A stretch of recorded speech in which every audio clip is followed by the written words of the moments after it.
Welcome to Houston Sports Talk with your host, Robert Land. Thanks for checking into the best Houston sports podcast. Welcome to our first live Texans postgame show of the 2023 season. Robert, along with Sports Radio 610, Shaun Bijani. Get in the comments as soon as you can do it. We want to hear from you. And Shaun, no Laramie Tunsil, no Damian Pierce, no Shaq Mason, no Robert Woods. But what did you think of CJ Stroud in his NFL debut? Future Hall of Famer or just total bust? Come on, we need a hot take real quick. We saw like 8 plays, whatever it was. What was he, 2 for 4? I don't even know how many yards he threw for. I didn't even look. I don't think 13 yards, 1 interception, 1 sack. Yeah, the interception, it was a bad one, but it's not one that I'm really concerned about. It was a 3rd and 21. You had Schultz open underneath with literally nobody within like 15 yards of that dude. That was the easy play. That was the one that he should have thrown. But he took a chance. Young player, rookie, preseason, trying to fit a ball in. You don't pick up a safety who's, breaking down on a route run by Tank Dell, which was a really good route, by the way. I think it's just a rookie mistake. If it's a regular season game, you'd like to think maybe this is the option that he goes and throws to Schultz, who I think easily could have made it a 4th and manageable, situation and gotten special teams, further up around midfield to where, you have an opportunity to pin the Patriots deep. That's kind of your mind, the way that you're thinking in the regular season. He knows what he did. He's smart. They made mention of it on the telecast, and it's something that I see every day out at practice. And it's something that D'Amico's talked about before, and Bobby Sloak has talked about, even his receivers. Dude doesn't make the same mistake twice. When he messes up, he goes back, he fixes it, and he comes right around, and he'll improve. So I think that's just kind of what you're hoping to see, this point going forward with Stroud. But it's such a small sample size, which I hate, by the way, because look, you hold out all these dudes: Tunsil, Pierce, Woods, Mason, Ward, Hughes, Brown, Rankins. You hold all these guys out. You throw a slap line out there. You had Deculus, who not once in training camp to this point has had one single solitary snap unless it's been indoors away from the media at right tackle. You had Dieter at right guard. Fant got the start at left tackle. Green in his normal position, and Scruggs at center, where he is going to be and where he has been for the last week. That's it. These guys have never played where they've played together before. And, Stroud very well could have gotten killed. I hate it. If you're going to get a good look at your young franchise quarterback, play the dudes necessary that are going to be responsible for keeping this guy alive. That's one. And then 2, if you're going to have such a small sample size with a slap line put together, then you got to give the guy more opportunity, but you better make dang sure that you keep him upright. And I was a little worried about that. So, I could go back and forth, but hopefully he gets better opportunity with a more put together line in the next game. Yeah, you hit a bunch of stuff I wanted to talk to you about. And you mentioned George Fant, who was playing left tackle, and you would think he is the favorite to play right tackle. So you would think, let's get him some reps at right tackle. Instead, as you said, Deculus got the start at right tackle. And Shaun, it was just so rough for him. He looked like he was stuck in cement out there at right tackle. Yeah, and by the way, let me correct. Deculus did play like 3 snaps at right tackle, like what's today, Thursday, like maybe Monday or Tuesday's practice, whatever it was. He was in a rotation with Tyler Beach, and it was Deculus, and maybe it was Fant as well, because that was the day that Titus, the day after Titus had broken his hand or whatever. So all 3 of those guys got reps at right tackle. Now Fant, at left tackle, I feel like, maybe he's interchangeable, but fine. Yeah, you make a great point. It's the point. If you're going to play guys and you need them to play certain positions, why not get them reps at those positions? Look, it's hard to second guess, a coaching staff. They've got their plan. They've looked so fluid. They've looked so on schedule, and run a really good camp, really good practice. And I think, aside from Stroud and his unit in his first 2 series tonight, when Mills came in and certainly when Keenum was in there for his 3 series, this offense, no matter who they had on the line, it's obvious that it's very well run, very well coached. They were on schedule. There wasn't a lot of confusion in terms of where guys should be, where they need to go, where they need to line up. So in that regard, you got to have a little bit of, albeit maybe the size of a mustard seed at this point, just because of what history has shown us. But you got to have a little bit of faith in these guys that they know what the heck they're doing this year, and they do. Get in the comments. I've waited 6 minutes to talk about the man of the hour. Now we got to talk about him. He's not wearing his Cougs hat tonight, but Shaun has got a big grin because he knows what I'm going to talk about. It's Tank Dell. He was alongside Nico to start the game, firmly ahead of Mechie on the depth chart. And Shaun, what a debut. Whose house was it up in New England today? Man, 5 catches, 65 yards, and a touchdown in the first half. And that last drive, it was all Tank. And then even before that, he had back-to-back-to-back completions or catches rather for 8 yards, 12 yards, and then 6 yards with the miraculous touchdown that was. It was fantastic. When I saw him make that catch in the end zone, the first play for some reason that came to my mind was that ridiculous catch years back that DeAndre Hopkins made, where he leapt up and I think came down with the ball with his left hand. It was a one-handed grab, went around his back and like through his legs. And it was a preseason game or a regular season game. I don't remember, but it didn't count. It didn't count because of a penalty or something like that. And that was the first one that came to my mind. And I'm waiting on this thing to be reviewed and for confirmation. And it was confirmed. And I was like, man, this has got to be one of the greatest catches in Texans history for any kind of game. And it actually counted, albeit a preseason game. Tank was the truth tonight. And it was funny because, I'm pounding out some tweets because Tank got me going. On the low ball that was kind of low and it was slightly behind him that he actually came up with earlier in the game with Davis Mills throwing it to him. And, he told him, he's like, hey, man, get the ball up. Immediately. Yeah. I thought that was a hilarious moment and so ironic, but that showed you the confidence that a young guy has. And people on Twitter, just saying like, hey, this guy's going to be a player.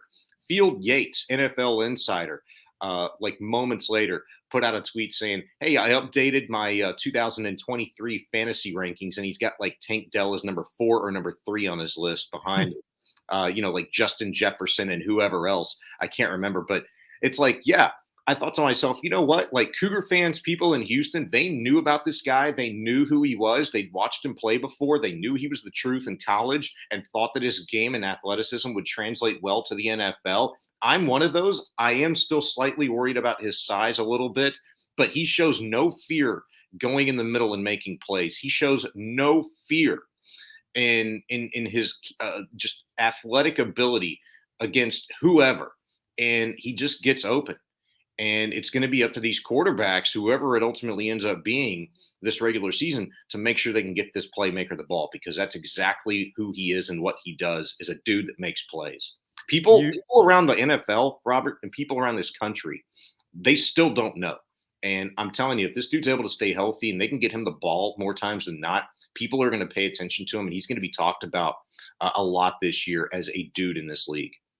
Yeah, and that CJ Stroud loves him and thinks he can do stuff because he was trying to force the ball into Tank, and there was a couple other guys open on that play, but he saw Tank down the field. He's trying to convert this long third down. I think it was, 3rd and 21 or something like that. Yeah. And so, yeah. And then not only that, Tank Dell, his worst play of the game might have been the touchdown because he probably should have caught it the first time it hit his hands, but still keeps his concentration, makes the fantastic play, keeps his feet, his butt, everything inbounds. Just an extraordinary play just to do that. And then Tank Dell, every time you watched a replay and they showed Tank Dell, he was just blowing by his guy. He was making a move. He was by his guy. There was space there. It reminded me, and this might be a little hyperbole. It's preseason game number 1, but why not? We might as well do it. He looked a little like Tyreek Hill, Dell. That's who he looked like, a guy that's just going to make space. He's explosive. And Shaun, I'm excited.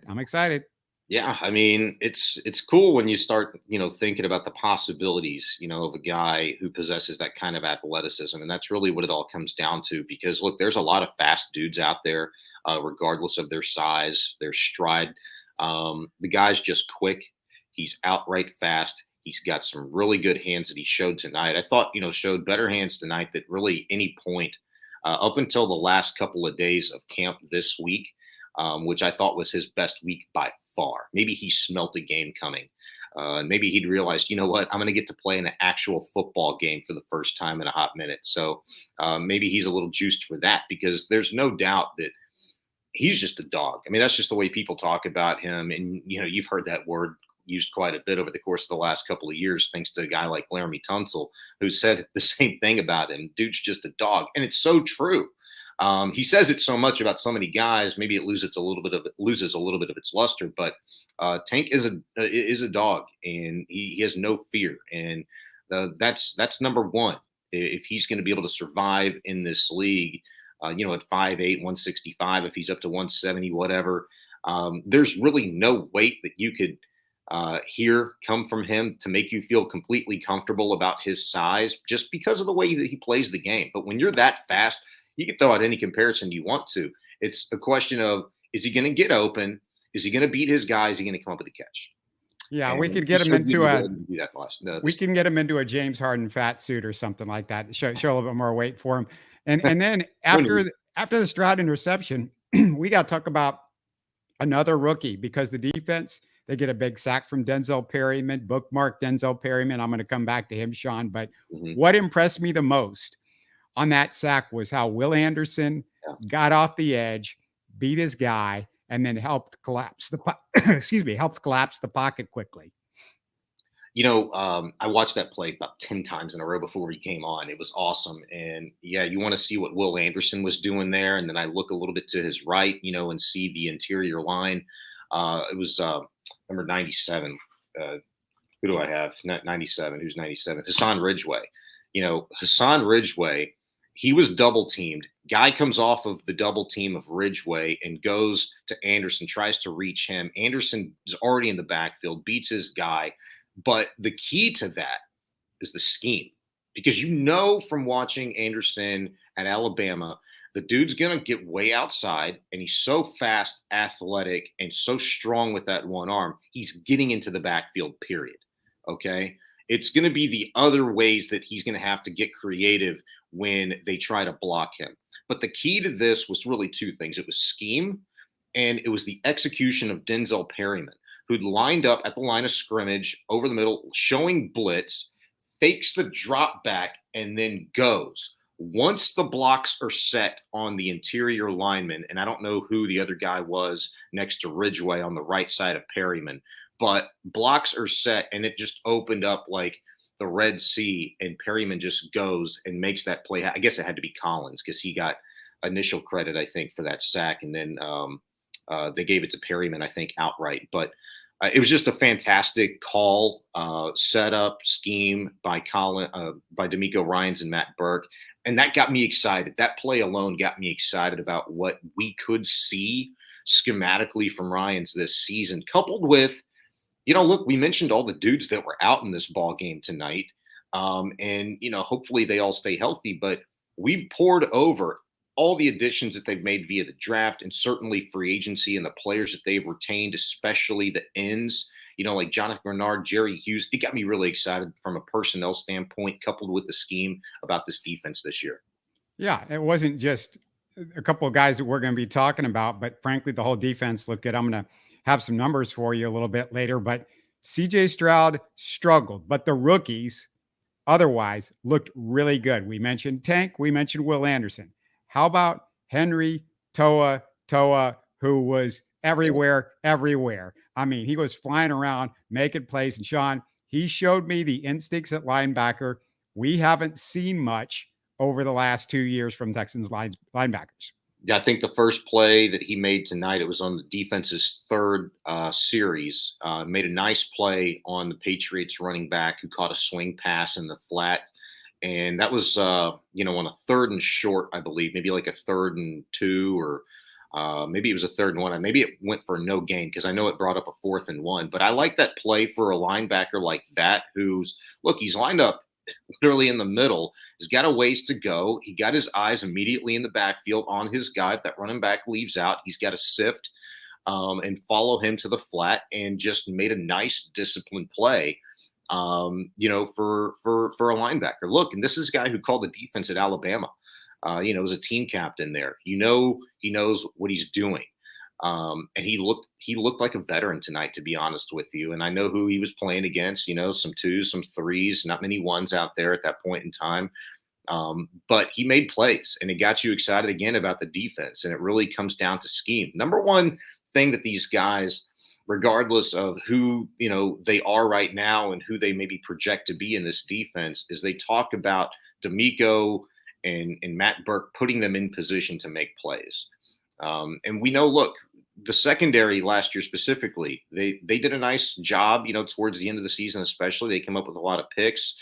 They made plays, but they had a lot of dudes back there. That's why you're excited about the defense this season, coupled with the much improved interior and pass rush capability. When your linebackers are able to do that, because a lot of pressure is put on them in this scheme with everything so spread out at times, it should get you excited. So I think the fact that Henry To'oTo'o did shine tonight, and really, look, you kind of go up and down. A lot of guys made plays tonight. Jake Hansen in with the 3s and 4s, tonight. He was moving around really well out there at the linebacker spot, making some plays. Number one takeaway tonight, though, for me defensively, is this team just tackled well. And that to me is the number one thing that you have to talk about defensively. And that really, it again goes back to credit Ryans and Burke for this scheme, putting guys in position to make plays and not leaving the secondary for the ones to, have mop-up duty. Your linebackers, your interior should be the ones getting to the football first and making sure they're wrapping up. And that's what you saw tonight. You saw some good thumps. And Denzel Perryman, I mentioned him before, 4 tackles, 2 solo, 1 sack, 1 quarterback hit, 1 tackle for loss.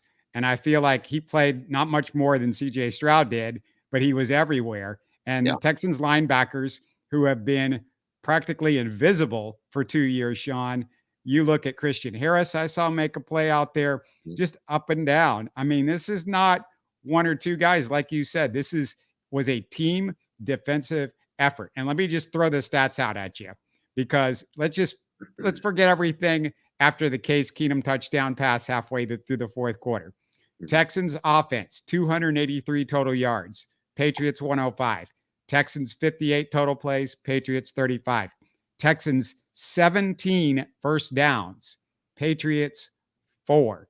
At that point, halfway through the 4th quarter, they had that late drive, but I'm going to say, once you get to the 4 and 5 guys out there, 4th and 5th string, let's just stop it right there and see where they were. And that was great. Yeah, maybe that's what happened. Like I told you, I didn't totally tune out around the 9-minute mark of the 4th quarter, but it was hard because my 3-year-old absolutely started losing his mind. I guess he couldn't stand watching the 4s and 5s out there. Maybe to him, it didn't feel like real football. I was excited, by the way. This was tonight, his first real football game to kind of watch, and he did pretty well for 3.5 quarters. So I'm excited about that. But yeah, you mentioned it. You can literally name every single linebacker on this depth chart nearly. And they all showed some really good things. But I ultimately think it just boils down to the way that DeMeco and Matt Burke have coached these guys up, what the scheme is doing for these players at their position. They're there to make plays. There was a play, and I can't remember what series it was on. It was fairly early, maybe middle portion of the game. It was another 4th and 1, and the Texans stacked the box. They stuffed the run again. And it was just emblematic of, like, maybe a polar opposite, really, is what I want to say, is the polar opposite of what you saw last year. I mean, that felt like a regular season game, a situation where the game is on the line. They stack the box, and it was just best on best. And I think it went for a 1-yard TFL. I don't remember who exactly made the play. It was like 2 or 3 guys in on it.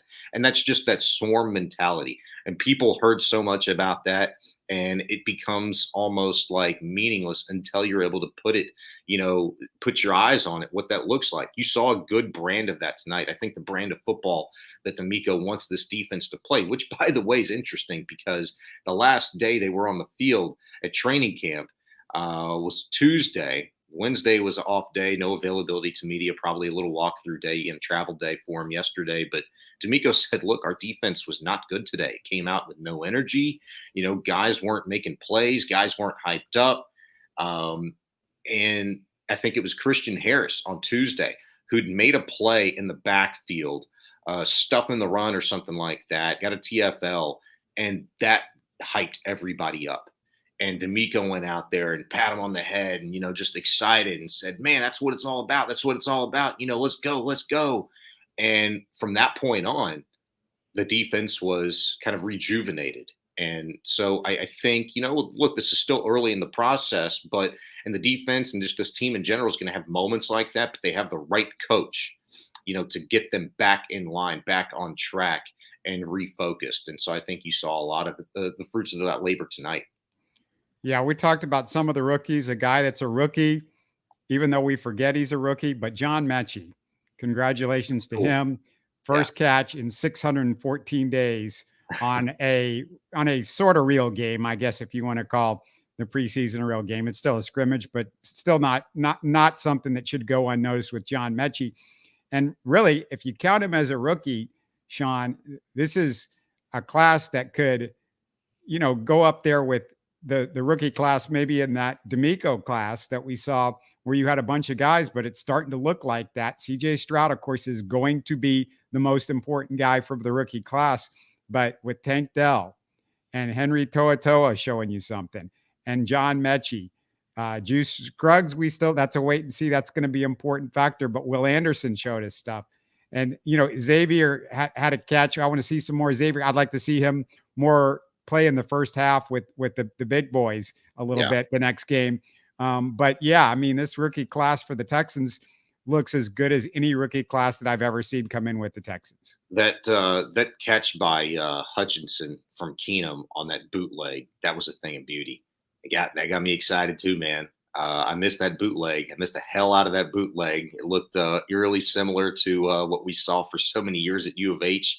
Keenum running with that Cougar offense. To what he did once upon a time ago, and we got 8 years of the Kubiak offense here already before.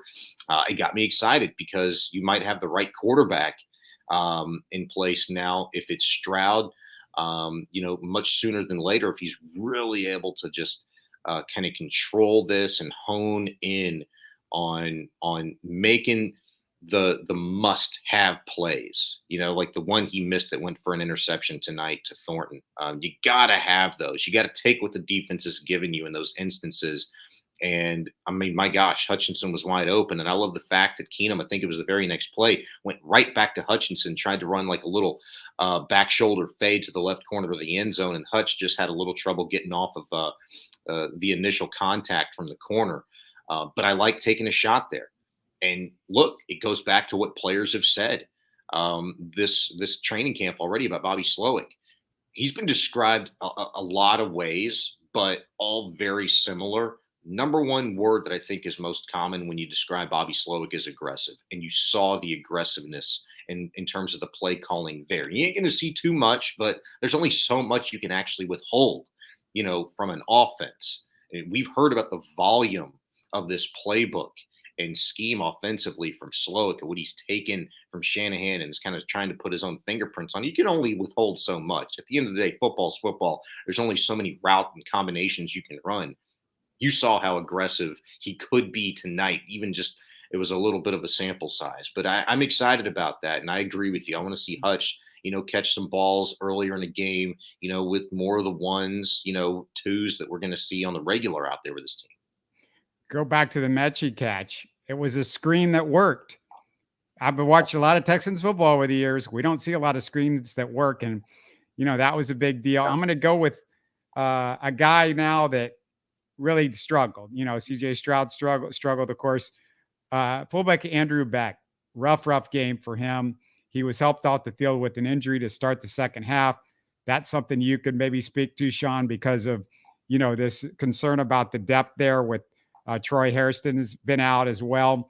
But when he played, it didn't look good. Missed blocks on 2 of the first 3 plays of the game. I was paying attention to what he was doing out there because, you haven't heard a whole lot about him, and I wanted to see it. He missed blocks on 2 of the first 3 plays of the game.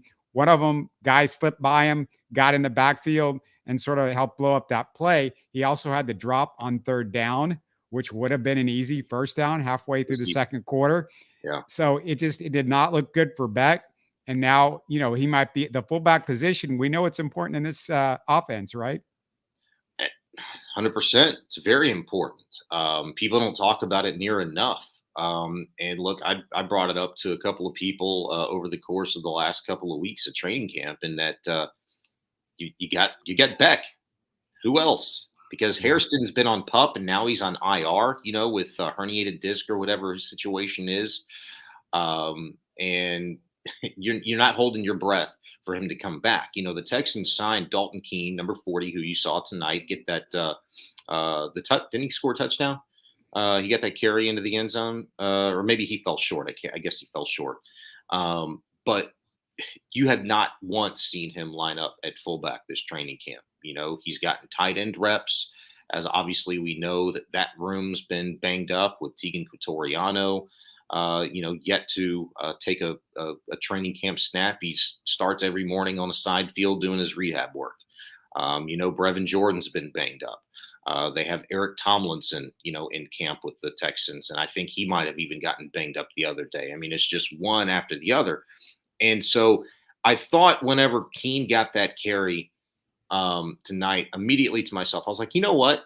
Like, Beck missed a play. That was already a little concerning. But the fact that you mentioned the missed blocks and he gets hurt on special teams, a guy that is supposed to be so important to you, you're giving him this much run in the preseason. I thought that was curious. First play of the second half was that play. By the way, Keene did have a touchdown right there. What about I just wanted to say, I think it's really important to kind of keep an eye on these other guys, like Dalton Keene and maybe Keene. And whenever Tegan Quatoriano does come back, and if Brevin Jordan does come back, I think those guys are kind of viewed maybe more so like a Jordan and certainly Keene now from what we've seen. He's a little smaller of a guy, more like Beck is to, Tegan's size, who is kind of an every player, like Schultz, pretty good blocker, good getting off the line, can catch in traffic and that sort of thing. True tight end, right? Texans seem to have a little bit of hybrid, in them. And it's what this offense is kind of calling for in that H-back position, like Beck is going to play. He's not really a true fullback. The gimmicky thing about him is he'll start in the backfield as a fullback, but go in motion, split out, double tight end set, and he might stay in the block. He might go out for a pass, whatever. You can get creative with him. I think Texans have some contingency plans in mind with the depth, and it's not so much, but with the depth, like guys like Keene, and if Tegan comes back, if Brevin comes back healthy before the regular season, I think they have some stuff in mind for those guys. Yeah, what I was going to ask you was, what about Shrek? He had a couple of catches. Do you think he could play a little bit of fullback as well as tight end? Just his body type, I wouldn't say so. He looks more like a traditional, tight end type to me. And look, him catching a ball in traffic. He's very similar to me to Tegan Quatoriano in terms of what they do well. I liked him last year, Mason Shrek and Tegan. They got off the line. They were pretty solid blockers. They can catch in traffic, through contact. They can get you some yak. I liked their ability. The thing is, do the Texans, try that? Are they going to be forced into something like doing that with a Shrek? I don't really foresee it for him, but I could see it happening with like a Brevin Jordan type. Maybe Tegan could do it too. I don't know. I just tell you this. I really like what I saw from Keene because, again, he's a little smaller, stalkier build of a guy, and he just fits that body type at the fullback, tight end, that H-back position that you'd want. So Keene could turn out to be a guy for him, and I wouldn't be surprised if the Texans sign another guy this weekend and have him in uniform next week for camp. You want to say anything about Davis Mills? 9 for 12, 99 yards, 126 pass rating. It looks good on paper. 1 TD, no interceptions. I thought they said running back was a quarterback's best friend. I think now you can switch that to Tank Dell. Tank Dell is a quarterback's best friend. The numbers look really, really good because of what Dell did during his time on the field with Mills. Just that drive alone, he went for 50 yards. And the play before that to even get him in position on the punt return, he gave you 13. Which I thought was a really nice punt return. You saw, the quick burst, this quick decision-making. So, look, Mills to Stroud and even to Keenum, especially for Keenum, which I thought was really impressive tonight, but we'll get to him in a minute. I just thought when we asked D'Amico Ryans earlier this week, ultimately, what do you want to see out of CJ Stroud and all these rookies on Thursday? It was not how he's throwing the ball, not, any type of performance thing. It's, can you get these guys lined up? Can you command a huddle? Can you stay on schedule? Can you get the ball out? And I think he checked all those boxes. I think Mills checked all those boxes. Look, he didn't take care of the football. Stroud didn't take care of the football. That's kind of that was Mills's MO a little bit last year, right? I mean, I think 3 out of the last 4 games of the season, he combined for 4 fumbles. And that's how he started the season last year was Mills. That's a concern that you have when things get tight, when things get trafficky in the pocket. He struggled with that because he hangs onto the ball so dang long. That was the one instance tonight where, he just couldn't get it out in time. And I think ultimately, if you're scoring, at home, you got a chance to see much more Mills 4 series he had tonight. You have to say, give him his props. He did a really good job of checking all those boxes aside from that one turnover. And that, if you're Slowick, if you're Ryans, is ultimately what you want to see, at least for preseason game number 1. Yeah, really. I mean, Davis Mills, if you could probably trade him now for a 3rd or 4th round pick, but the other team would require that you send Tank Dell with him in that trade. And then they would go, oh, yeah. Okay. Now I could see it. Unless they have that dude in house somewhere already, which is not likely. There's not many tanks out there, man. Just watching Case to get to him, I just think it was so impressive, man. And I'm not shocked. I mean, the guy's been around the league now 11 years, has worked with so many different teams, so many different types of players and personnel, and very similar, though, offensively. Just to command a huddle with new guys constantly coming in and out and the offense just running on time and smooth. Yes. Like there was no hiccups. And that in itself is impressive for one reason.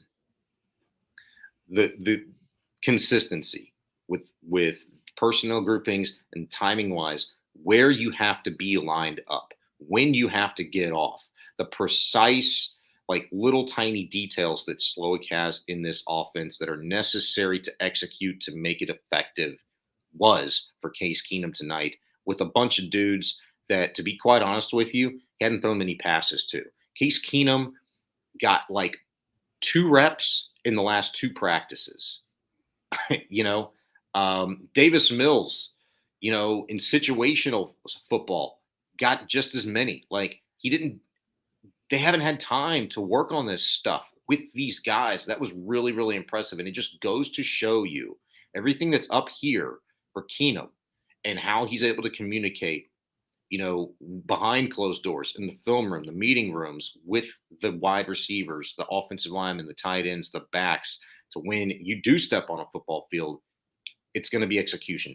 As long as you take care of your job and run your route, that ball's going to be there. That's this offense in a nutshell. I thought it was really well done by certainly Keenum, and Mills did a very nice job too. Just didn't get a chance to see enough, not near enough, of CJ Stroud to make any sort of determination on him. Yeah, and this is a big deal, Sean, and that's what I was going to kind of close with. Just a very impressive performance by the defense in this game. We saw flashes from some guys offensively like Tank Dell, but you got to see a lot more of CJ Stroud in this second game, because let's remember, there are only 3 preseason games now. It's not the old days. There's not 4. So that's, to me, was one of the real shocks of seeing so little of CJ Stroud in this one. And it's very plain to see. You just talked about Case Keenum. Shaun, and I just feel like there's no debate. If CJ Stroud's not ready, if you don't think he's ready for week 1, then Case Keenum should be out on the football field, not Davis Mills, just because I want somebody out there that, has been around, can show you some stuff. But, it looks like they want CJ to be out there. And to me, this game too, boy, it's as big as anything to see where the Texans can be early in the season with CJ Stroud as the quarterback, like how much he plays. And we got to see Laramie Tunsil and Chuck Mason out there. It's not fair. Like you said it perfectly. It's not fair to him. Yeah, it's really not. And I think even the coaches know that. But ultimately, this might tell us more than we realize in how little they played Tank Dell, and when they did play him, why those dudes weren't out there. In that their expectations for him in the early going might be very, very low compared to the rest of ours, right? They might be very systematically, moving him along in his progression, right? We're through 11 days of training camp, and only 3 out of those 11 days, maybe it was 4, I had to go back and look at my notes, but had we seen CJ Stroud exclusively with the ones as opposed to him and Davis Mills in a rotation. So this is still very early. Mm-hmm. And I think the feeling that I'd got just listening to D'Amico speak and Bobby speak and just hearing a lot of the guys talk about Stroud and even listening to Stroud himself is that they're waiting to see how these preseason games go in his preparation and his execution. And quite literally, D'Amico's not going to be a guy, at least not yet, because this is his first time in this role. You can only PR guys up so much, is what I like to say. D'Amico's probably going to be a little bit more forthright and transparent at this stage of his early NFL head coaching career than he might become down the road. And I think he flat out told us the other day what exactly he wanted to see from Stroud. And we can kind of, brush that off and say, yeah, that's coach speak. But I think it might be very literal and meaningful. That was the most important thing for a guy. And it might tell you everything you need to know about what they think and what they expect of Stroud at this moment in time. What I would say, I was thinking, through Stroud, he got 2 series tonight, man. Threw the ball 4 times for 13 yards or whatever it was and a pick. When's the last time a guy who had done everything that he did at Ohio State, when's the last time that dude couldn't get back out on a football field after making a mistake like that and put a drive together? When's the last time, he just had to sit there on the sideline and think about that? When's the last time that dude played just 2 series and played like that with such, a guy so juiced up, that has that dog in him, that has that chip on his shoulder, like, I got to go beat this guy, I got to go beat that guy, everything that he's done to this point in his career. When's the last time you had to stifle that, when he had to have that stifled? And so he's got to be hungry. I guarantee you nobody's looking forward to camp more than he is, getting back started on Monday than CJ Stroud, or Sunday, whenever the heck it is.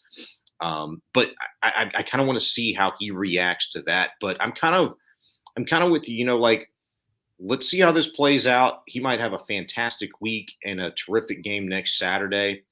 We'll see.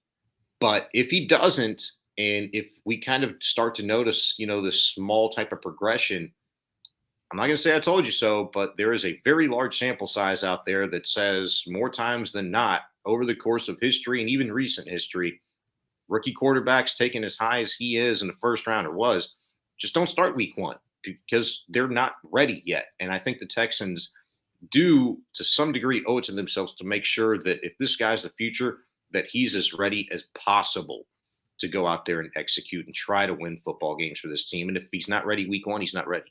You play Tom Savage in the first half, and then he starts looking like one of the great quarterbacks of all time. That's what you do if you're the Texans. Tom Savage is the key. Let's get him back in the building. Let's let him get sacked a few times in the first half in week 1. You'll need to. You got Keenum, baby. You got Keenum. And, to be quite honest with you, if Mills continues to look as good as he did, tonight, I'll albeit a preseason game, playing against 2s and 3s. It's really ultimately about how comfortable and how much of a fit he is in this offense and the weapons that he has around him. And look, Collins wasn't on the field for him. He had Tank Dell. He had John Mechie. He had Sims. Maybe he had Schultz a little bit. I can't remember, but it was mainly Shrek and Dalton Keene. Like, you're doing that with those guys. You're in a slap together offensive line is pretty good. And it's a bad Patriots. I mean, I don't think this is anything special as a Patriots team. Number one, number two, he's starting to, most of that second quarter, I would assume, I don't know the Patriots that well. I assume we're talking about second and third team guys. So It's hard for me to get excited about anything Davis Mills did. I still saw some of the weird inaccuracies of Davis. I'm not going to, and Davis, if we talked about it before, and if you want to bring it up, Sean, and you want to piss off the fans, fine. But the Texans organization would get booed out of the building. They would bomb. They would send a bomber into the building and explode the whole place. If Davis Mills is a starting quarterback in week one, at least Case Keenum is beloved by the fan base because of his Cougar days and because, he's Case Keenum, but Davis Mills would just not be acceptable. And before we close it out, I can't go without mentioning that the Texans won 20-9. And DeMeco Ryans won his first game as a coach, and Bill O'Brien is still a loser. And Bill O'Brien lost the game, and we know who Bill O'Brien is, and that's Bill O'Brien. But yeah, I just had to close with that one, Sean. I thought, along those lines, I really thought about it today. It hit me. I'm like, yeah, what am I doing? I gotta work tonight. Do the pod, watch the Texans game. I'm like, Texans, Patriots. Wait a minute. This is so cool. Like, the irony in this whole thing, the Texans are literally officially starting a new era of football in Houston with DeMeco Ryans and CJ Stroud and Will Anderson, like all of the excitement, but just a new era in Houston against literally the guy that is largely responsible for ending the old era of Houston football. And it was it's crazy to think about. And the fact that DeMeco Ryans, the defense that he's put together with this personnel in his, conjunction with General Manager Nick Caserio, did what they did tonight, albeit a preseason game, but against offensive coordinator Bill O'Brien. One late trash touchdown was all Bill O'Brien could get against DeMeco Ryans' defense. That was very cool and very fitting. And at least, look, it wasn't what you thought you had in your mind of what you wanted it to look like for CJ Stroud, but some of it was because Will Anderson looked dang good and what little he was out there. Tank Dell, showed that he very well could be the truth. You saw a lot of really good things tonight. So ultimately, you get the win in the win column, but you get a win in so many other ways. But for a lot of people still hanging on to that are going to have that vengeance and vitriol against Bill O'Brien, for the foreseeable future, maybe forever, getting a win against him tonight. That was huge. Yeah. Juan says, let's call objectively what we see. CJ struggles very badly in his first appearance.